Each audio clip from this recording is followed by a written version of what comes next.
Hi, my name is Fraser. I'm also known as Fraser Wizard, and this is my lecture exploring digital and AI tools in creative workflows. I have a range of background skills. I've worked in video production, where I've worked on films and TV shows, as well as music videos and corporate videos. I also have a background where I've studied and worked in software development. I've also worked as an audiovisual technician in a large immersive venue where I've produced content for and managed functions and live music events. I'm currently based in Adelaide, Australia, where I work at a collaboration workspace called Washdog Studio, which houses about 20 different artists of all different disciplines, from ceramics to metalwork to digital art. I work as a freelance creative technologist, which basically blends all of those skills that I have into one bucket, and I work for a range of different clients on different projects. Some of the projects I've worked on recently are 3D product visualization, 3D commission films. I do editing and VFX for music videos. I've created interactive websites for companies and artists, and I also create interactive installations. In this lecture, I want to go over some projects that I've done and explore some of the tools that I've used and have found fun. But first, I want to talk about AI. I've been doing this machine learning course by Microsoft called Machine Learning for Beginners. It's a 12-week self-paced course.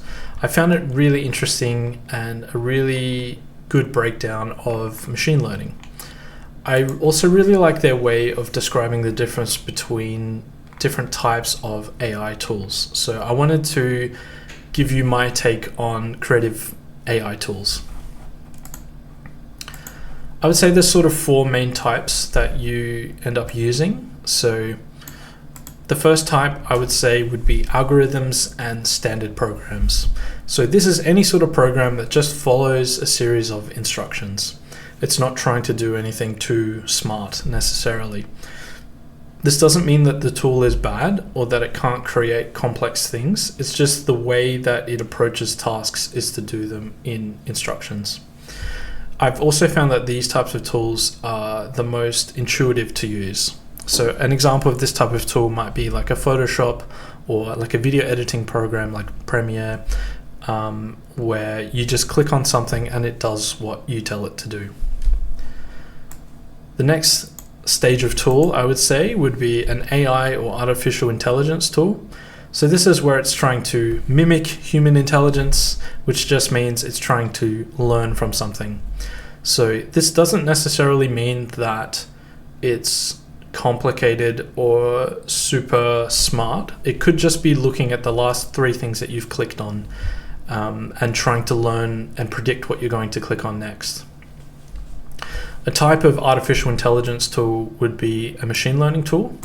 So machine learning is where you take a large amount of data and you do some sort of statistical mathematics on that data to try and learn something. This process is usually overseen by people and humans, and we try and predict what the machine learning should look at and should try and predict.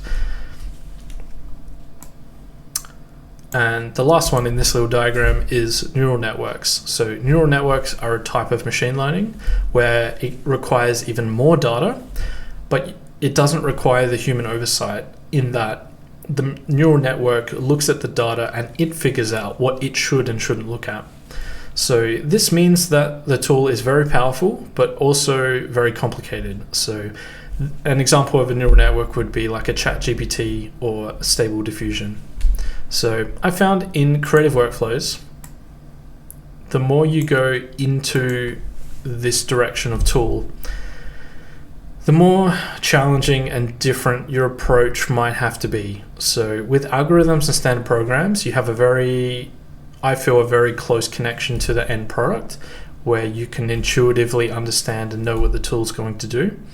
With neural networks, you have less of a direct connection with the end result. You almost have to spend more time working with the neural network or the tool that you're using, because you have less fine-grained control over the end result. This can be a challenge, and it can change the way that you work with the tool, but I don't think it's necessarily a bad thing. It's just a different way of looking at it. So the first tool I'd like to show is called NVIDIA Canvas, and you can download the program for free on their website. It's a simplified program of where you just paint in different colors, and those colors become different parts of a landscape image. So unfortunately, the program is only available on Windows, and you need an NVIDIA graphics card. But if you don't have one, maybe you have a friend who has one. But when you open the program, it looks like this, and you can just click Standard and Continue, and you're presented with this canvas here. So on the left-hand side is where we draw, and then on the right-hand side is where it creates the environment. So at the moment, it's all sky.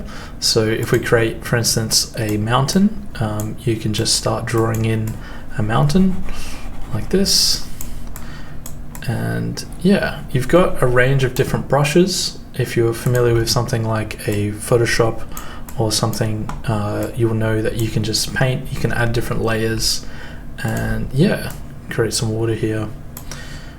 It's a really fun tool just to play around with and try different things. Maybe some hills. Yeah, you can see that you could spend a lot of time with this. You also have different styles, so it's got sort of different inbuilt styles, with different variations on that style. So maybe if you like a certain style, you can actually also paint on this side. So I'm painting in trees at the moment, and then you can see it painting on the other side on the canvas. It is a sort of classic AI tool where it looks real, but to get good results, you would still need an artistic touch. One of the other things this tool does is create panoramas. So this is where you can, same thing, draw on the canvas and it creates the image, but it actually, the point of this image is to create this sphere here. So if I paint in some mountains, I think they're here. Yeah. So this is creating some mountains in the distance, and create some trees here. Some hills.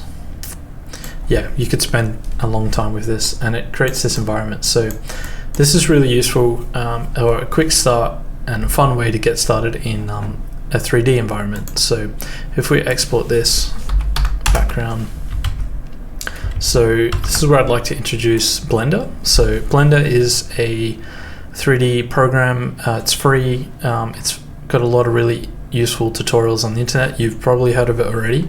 I would really recommend getting into it. It's fun.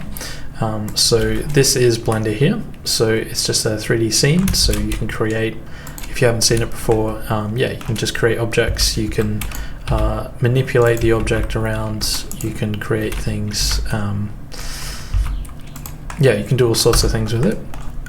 So we can actually open up the environment that we just created in the AI program. And if we look here, we can actually see that is the environment that we created in this program here. And that is actually lighting the scene. So you can get a realistic lighting from an AI scene. Next, I'd like to explore some methods of capturing objects in the real world and bringing them into a 3D scene. One method for doing this is called photogrammetry.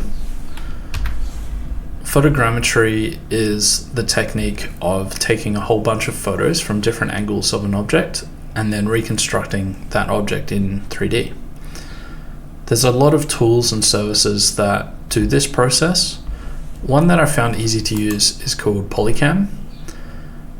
It's an online service. They have an app and a website, and you just take photos, give them to the service, and it recreates the object in 3D for you. They also have a free tier, so you can create a certain amount of objects for free every month. It's pretty easy to use, and I wanted to show you how it works. So here I am with Polycam open. So this is just an app on my phone, and I have this bench here that I'd like to capture. So I can just click capture and it will calibrate the device, and then now I'm capturing. So as I slowly move around the bench, keeping it all in frame, and make sure to scan.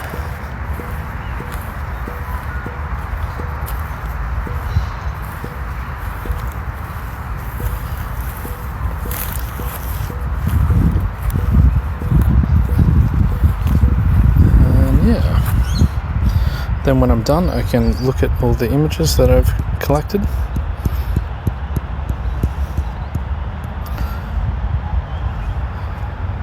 Just done. And now I can choose which detail I want, and I can upload and process.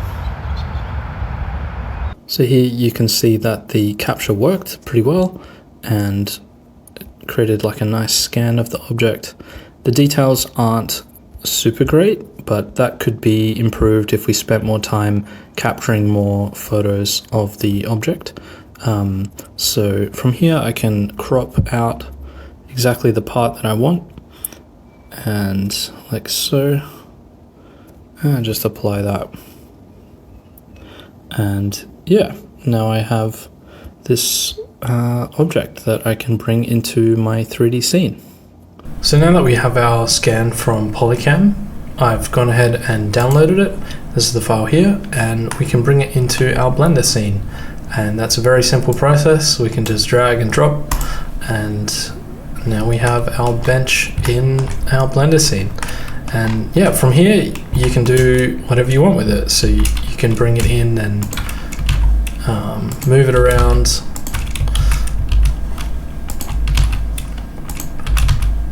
And you can build all sorts of 3D scenes with the scanned objects.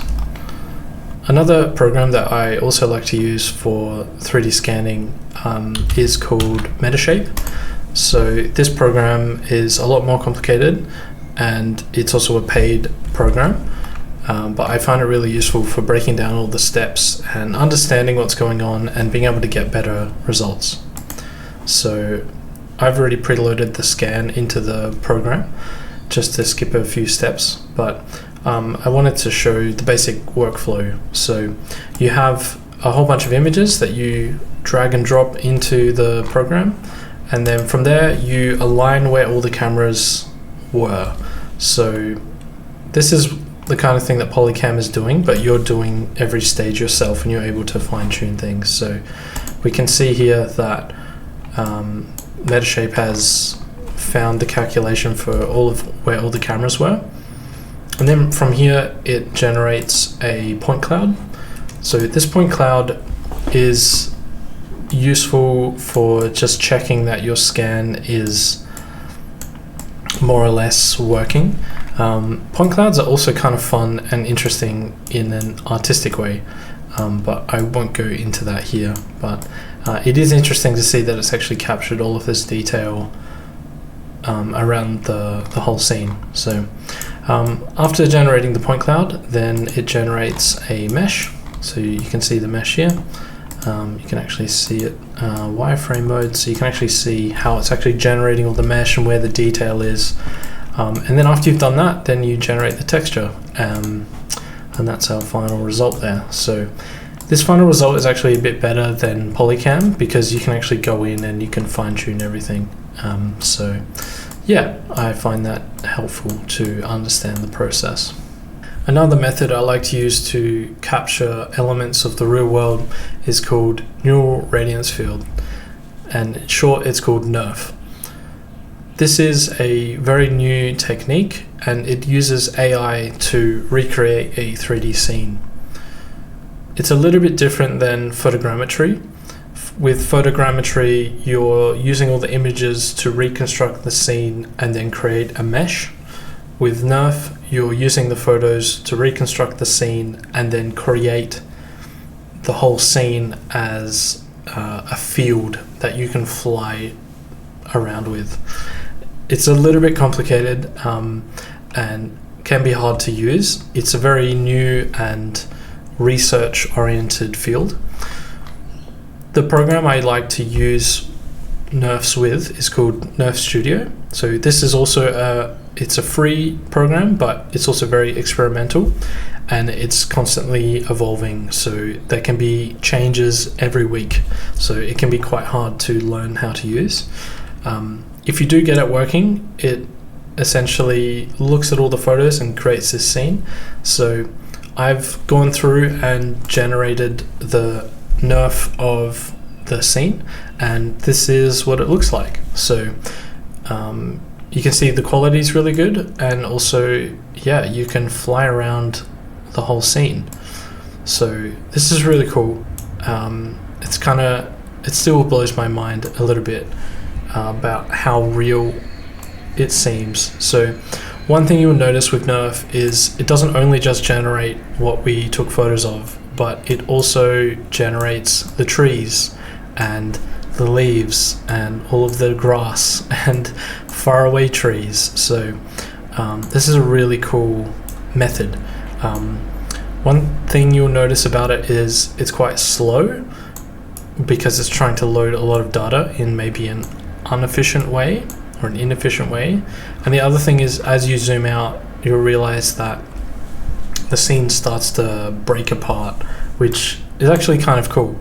And I've used it in a artistic way for a show that I did where we were traveling through space and time, and I took a whole range of photos and videos around my local city in Adelaide and reconstructed the scenes like that to have a dreamlike quality to them. An even newer version of Nerf is called Gaussian splatting. So this is also a very complicated field of technology, but essentially it is a faster way of rendering Nerfs. In fact, it's so fast you can run it on your phone or in a web browser. So this is a cool website that runs Gaussian splats. So you can actually see, you can just move around the scene and it generates in real time. So this is a photo captured scene, and you can load your own scenes. And I think Polycam actually has incorporated this viewer into their system, so you can actually use Gaussian splats on their platform. An even newer version, peeking into the future now, is Gaussian splats in 4D. So this is actually a video recording of a scene that's playing back, and you can fly around this scene in 3D. So you can see the scene starts to fall apart from angles that the camera had no idea what was going on. So there are some limits to it, but it's a very cool technology, and I think this is going to be really exciting in the future. One of the other things I use in projects a lot is motion tracking, and a software that I like to use that with is called MediaPipe. So MediaPipe is a machine learning library developed by Google and released for free that anyone can use. And it does a whole range of different types of motion tracking. So it does like face detection and pose detection, and it can even do like interesting things like detecting your clothing or detecting your hair, and you can live change and manipulate things in creative ways, which is really cool. This is a software library, so you would need to know some coding in order to understand how to use it. I like to use it in a software called Touch Designer. So Touch Designer is a pretty popular software, a node-based software that is used for creating interactive installations, and I use it a fair bit. There is a plugin, a free plugin for Touch Designer to use MediaPipe. So If you want to follow along, you can just download Touch Designer. There's a free version and you can use that. It has some limitations on it, but it's pretty usable. And then you can download this plugin. And then once you've installed that plugin, then yeah, you should be presented with this. So this is Touch Designer. So it's a node-based editing program. You have all these different nodes here. You can move them around. So I've loaded in the MediaPipe plugin, and as you can see, I'm looking through my webcam and it can detect me. So it does hand detection and face detection, pose detection in a real-time way. So I'm going to turn off a lot of these because they take a lot of processing power. So the faces, hands, objects, images, everything like that. So I'm just doing pose detection now, so it should just see my pose. So that's cool. So what you can do from here is you can actually get all of these individual points, their X, Y, and Z positions in space, and you can do something with that data, essentially. So one thing you could do is actually overlay an object where a position is. So here I'm drawing a circle. So this circle here, let me show you. So this circle is actually going wherever my hand is going. It's going a bit janky there. So yeah, you can use it to track multiple people, different things. Yeah, so from here you can use it to do different visual effects. So I'll give you a demonstration here of something I've made earlier.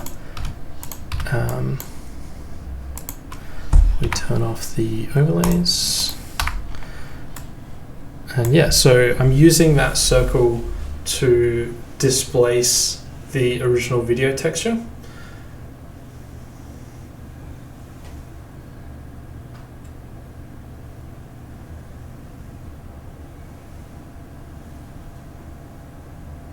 Yeah, so this can be a really cool technique for building interactive visual installations.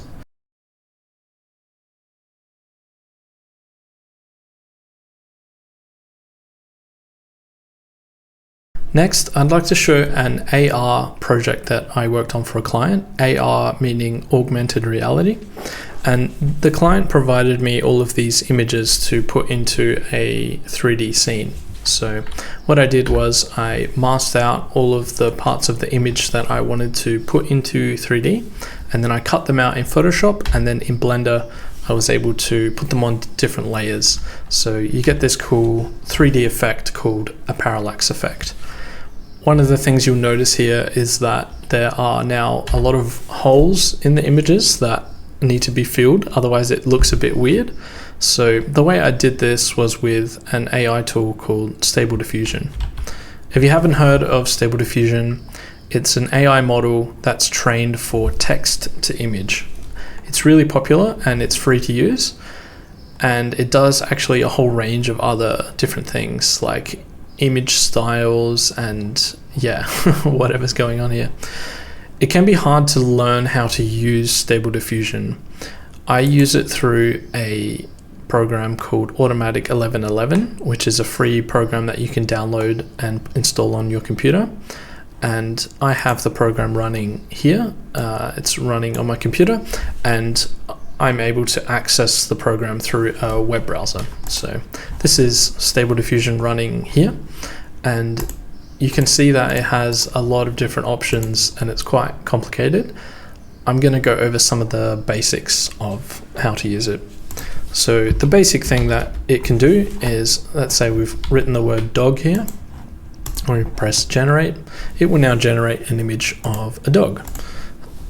Every time we press generate, it will generate a new image of a dog. So it can also do complicated prompts. So let's say we have dog with a cat. It can do a dog with a cat. Another thing that Stable Diffusion can do, apart from text to image, it can also do image to image. So it can take the general style of an image and create a new one. So if I bring that over into image to image and I say dog with cat underwater, it would take that image and more or less draw a similar image and makes the new prompt, which is underwater. You can see if you look closely that it's not perfect, and this is where a lot of fine-tuning and work can go into make it look good. Another thing that Stable Diffusion, or at least Automatic 11, can do is, let's say we have man standing in a field and we generate that. So let's say we've made this image and we like this image. We can save it, download it, and we can use a thing called ControlNet. So ControlNet is just a way of controlling how Stable Diffusion creates the image. So here we're going to set this image as the one we just made, and we're going to use this image to guide Stable Diffusion. The way we're going to do that is with a package called OpenPose. So if I run that, it's now found the pose, just like we did in Touch Designer. We found the pose of this image here. So if we enable this and then we generate a new image, it will generate a completely new image, but with that pose. So you can see here that it's used that pose there.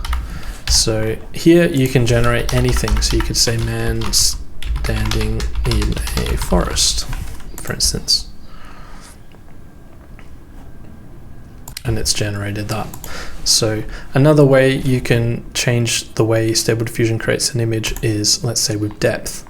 So let's run that. And this is perhaps not the most interesting depth image, but it creates depth of the image. So maybe let's take this one. If we save and download that, and then we bring that in, and then we generate that one, we can see that this one has a bit of depth to it. So if we actually take standing in a cave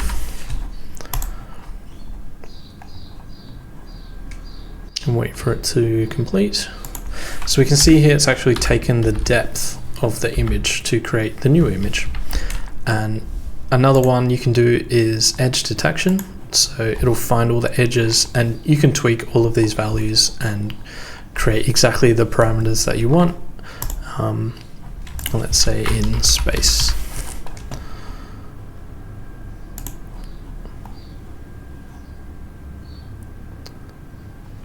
Interesting.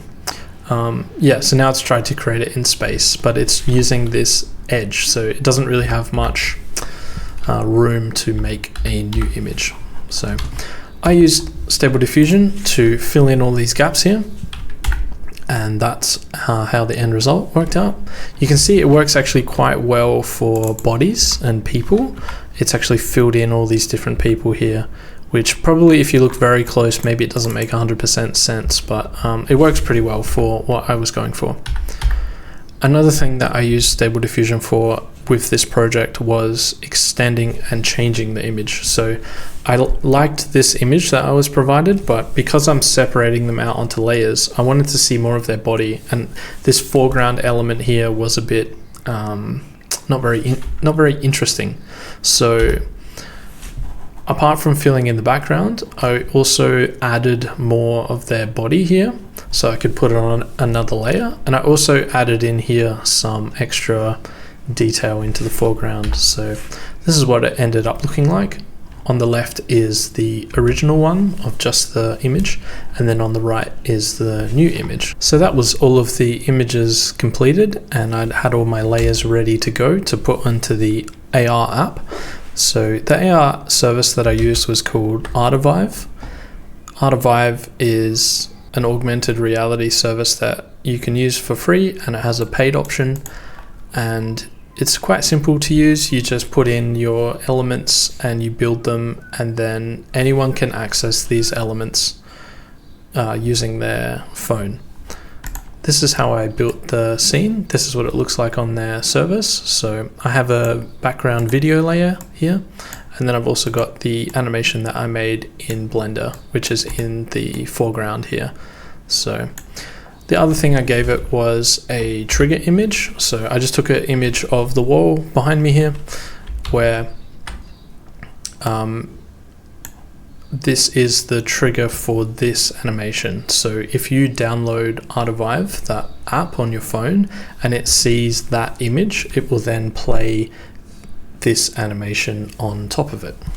So now I'm loading Artivive, and once the app is open, you can see through your phone's camera, and you point it at where you've taken the activation image, and it downloads the animation and starts playing. And you can see that the animation is now tracked to the real world object where you've taken your activation image. So that's the end of my lecture on digital and AI tools. I hope it was interesting, and thanks for watching, and feel free to contact me if you have any questions.